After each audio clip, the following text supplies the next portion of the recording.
Pennsylvania families that have been devastated by drunk driving gathered at the State House in Harrisburg today to demand swift action on life-saving reforms. The event, which was backed by Mothers Against Drunk Driving, called attention to a state law that requires DUI offenders to install ignition interlocks. The problem is there's a delay in getting the devices installed in the cars. Pam Ondash from Beaver County's M.A.D. chapter joins us live from the state capitol. Pam, I understand that you lost your son to drunk driving. Can you please tell me a little bit about that, and also why today's event is so important to you and some of the others who have lost loved ones? Okay, I lost my son David in 2011, so it's almost going to be 14 years. He was killed by a repeat offender, and at that time there was no ignition interlock. He was stopped 3 times on a suspended license. The 4th time he had killed my son. This is important because M.A.D. drives to save lives, and the ignition interlock process is so cumbersome right now that there are drivers on the road that are suspended, but they have to drive just to live, to work. But that puts more people at risk. That puts 10,000 people at risk. Last year, we lost about 13,000 people with ignition interlock. That could be a lot lower.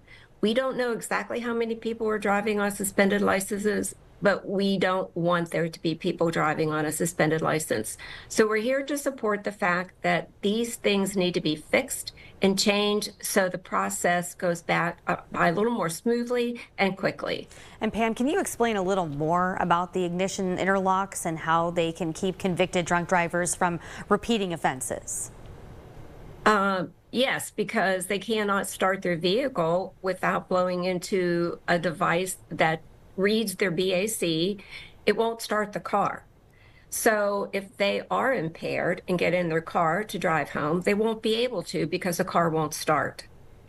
A lot of times what happens is they are suspended for a year. It takes them maybe a year to 18 months to get the interlock installed into their car. So in that year to 18 months, they're still on the road driving, and that puts all of us at risk. And again, what kind of legislation is M.A.D. proposing in regard to the interlocks? You had mentioned it, but what are you hoping that you can achieve by putting pressure on them at the Capitol? That the time frame to get it installed goes by more quickly. The application between the court and the interlock companies and PennDOT is so complex that a lot of people are having a difficult time understanding if they are in fact qualified for it.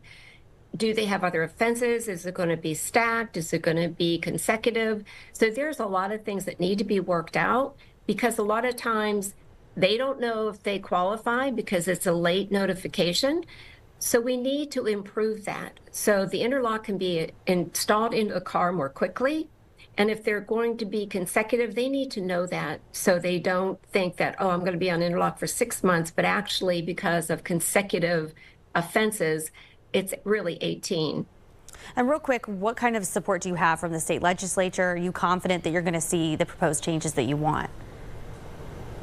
Well, we are confident, and we're going to keep pushing for the changes. It's important to the victims and survivors of DUI crashes that we do this. Yes. We want to keep our roads safe at all costs, and if it means a change in a legislative bill, then that's what we'll push for. All right, Pam, thank you so much for taking the time to talk with us right here at 5. I appreciate it. Thank you.